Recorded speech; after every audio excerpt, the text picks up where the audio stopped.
big questions. Big question, what is this? For me, the process of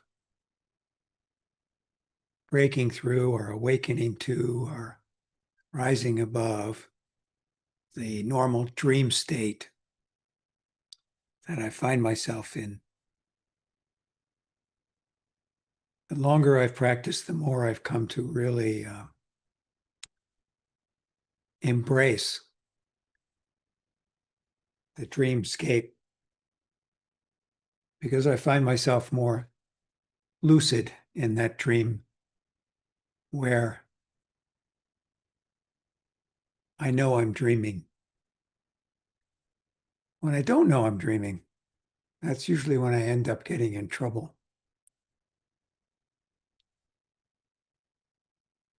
For example, the question comes up, what is the right thing to do? By the time that question comes up, it's already too late.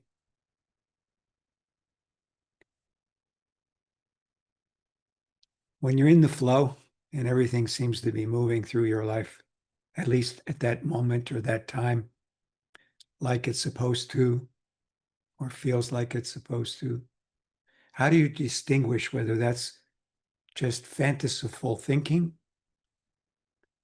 or correct action in the correct moment at the correct time?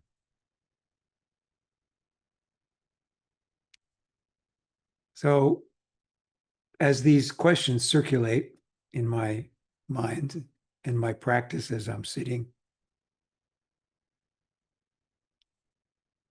there comes a point where I have to sort of go, well, wait a minute.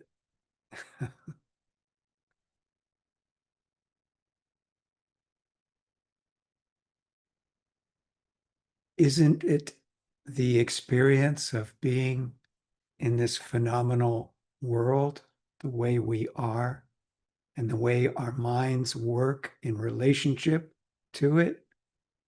Isn't that dreaming? And that's not a bad thing or a good thing. Sometimes our dream seems like a horror show, and sometimes it's a beautiful love story. But it's still dreaming, you see. In our Zen practice, we keep coming back to, well, just drink your tea, sweep the floor, take care of what's in front of you. So I suppose to not get lost in the weeds of endless questions about, am I doing the right thing?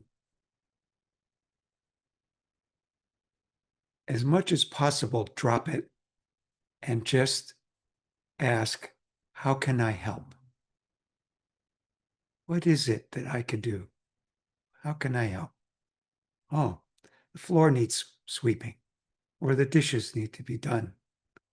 Or if you're somewhere where you need to heat your house and you have to chop wood, you do it.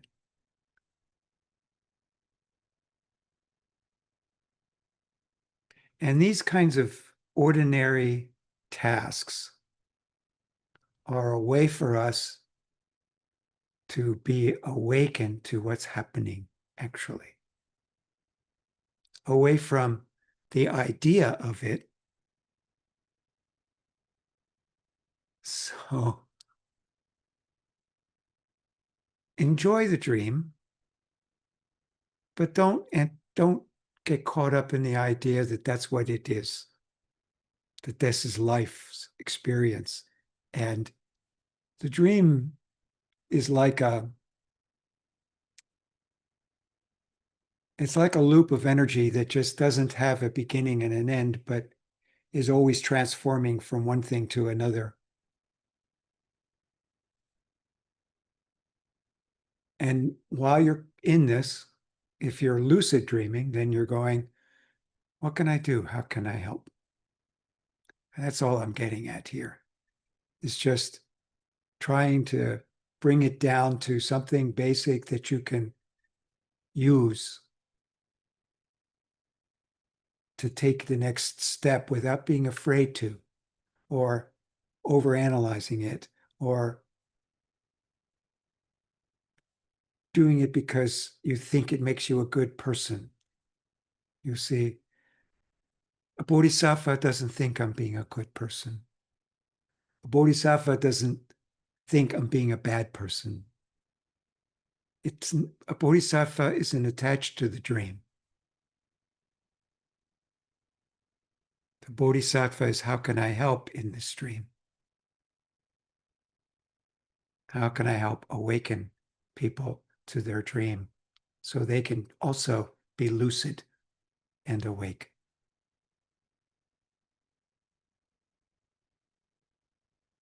I think every moment we get an opportunity. So wherever we are, whatever we're doing, in our way, we get an opportunity to be a little more focused, a little more awake, a little more helpful, a little more kind, a little more generous. You know, if all you see around you is demons, it's a pretty scary world.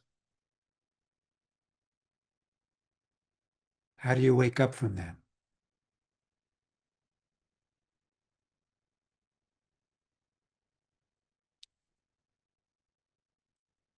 So those are my thoughts tonight.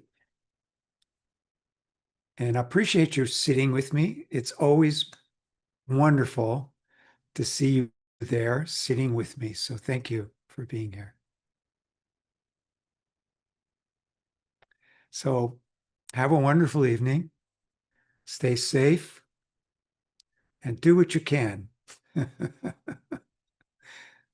Even if it's just a smile, it's something. So have a good night. Love you guys. Bye now.